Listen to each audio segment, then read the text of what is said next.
Hello my friends and welcome, my name is Dennis and this is the latest update from Ukraine. It's a great day for Ukrainian army because together with the ship there is a counterattack on Izum direction, and let me show you the place my friends. It is very near to Izum. Izum is the very important crossroad city that Russia was able to take in the beginning of the April, and they took this vast lands, but just today Ukrainian army was able to take Dmitrievka village under their control. It's actually not far away from Izum. Let's measure the distance. I have a ruler here. So from Dmitrievka it's 17 kilometers, almost 18, till the city center of Izum. And if we scroll the timeline my friends, so it was yesterday and it is today. So Ukrainian army pushes from this direction, causing Russian troops to withdraw to Izum base. What I don't like, however, today is that Russians were able to push further to this supply road, and this road is needed to supply supplies from Bakhmut to Lysychansk to supply our army. There is still some kind of way how our army got supplies from Lysychansk, even though all of the bridges were destroyed by Russian army across the Siversky Donets river, but still we can do it. We can probably the supply going using the boats, the small ones, and here you see the gray area. It means that it's a war zone, so we cannot use this road probably for now, and we can use alternate. However, it goes from Bakhmut itself to Siversk, and from Siversk goes to Lysychansk and Severodonetsk over here. As for the rest parts of the front line, everything is more or less standstill. Now let's go to some videos, photos and news. We have those small ATVs, all-terrain vehicles in our army delivered by the volunteers. Those are very mobile, that's why very effective. Alright, we have Boris in Kiev, and it was a surprise for many to see him here because his visit wasn't announced, unlike other European leaders that attended Ukraine yesterday. Boris Johnson offers Ukraine soldiers training. It was his proposal from the UK side, and will have around 10,000 soldiers for the training each 120 days. And here are some pictures. Of course, Zelensky is very happy to see Boris because UK is our close friend and Boris himself supports Ukraine. And I know that some of you, even guys from United Kingdom, you don't like Boris, but here people in Ukraine okay with him because he supports Ukraine and the UK supports Ukraine.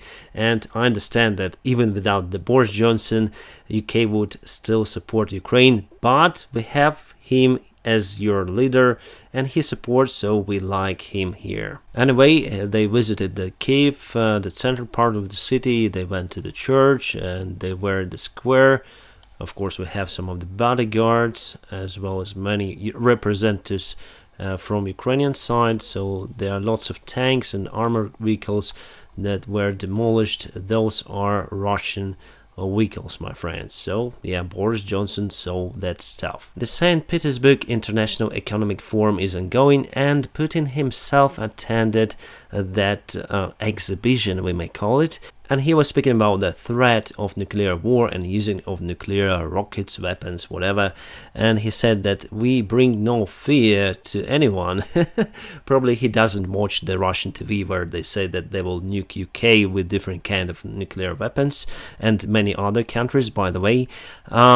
We are not offenders, but everyone, actually, he said, everyone should know that we have something to protect our sovereignty. And the same message, he said, we bring no fear, and he said you should fear of our tools, let's say. Crazy Russian president. And here are some Russian ships that were damaged, or some of them actually found themselves at the bottom of the sea floor. As you can see, Russian Marine fleet lost many, and today one more ship was added to this list. Actually, this ship sank, and it was a tower or supply ship, Vasily Bech. Some say that just a simple Danish harpoon was enough to convert the ship into submarine. Now FBI investigates of how United States made chips and semiconductors found themselves in Russian military war machines. And we also got investigation from Ukrainian side and also from journalists showing that not only United States made micro schemes and chips were used in Russian military, but also European Union made stuff. Even though that the sanctions to restrict the military supplies to Russia were applied in 2014, my friends, and somehow the companies that produced the military electronics found the gap in that, and they supplied everything that Russia needs, and finally Russia used that stuff to kill us. And somehow by coincidence this guy, the ex-chief of Russian military supplies and armors,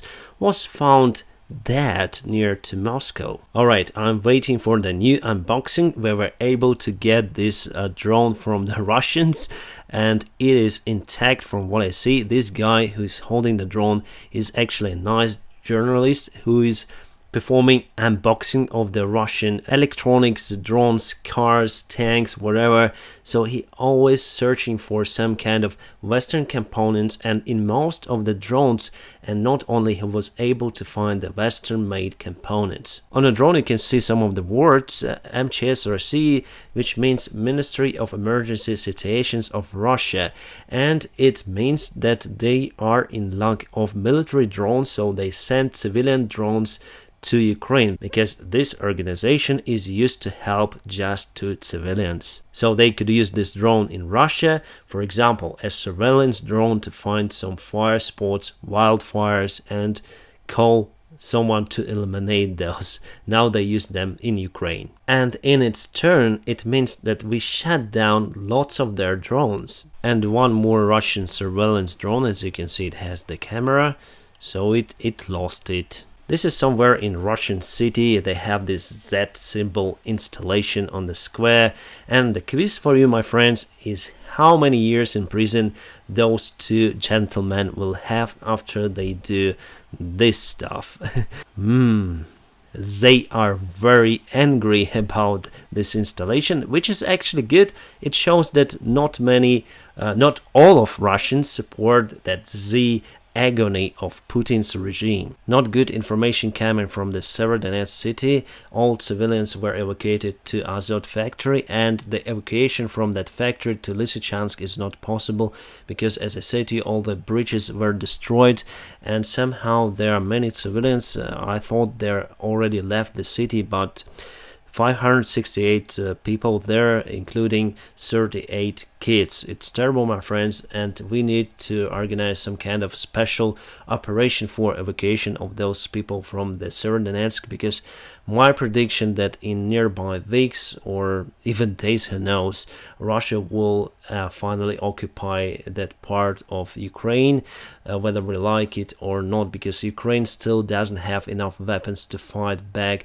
such a huge, large superiority of the Russians. This is Belgrade, my friends, and here we have the Russian Sukhoi Su-25, or what is left from it.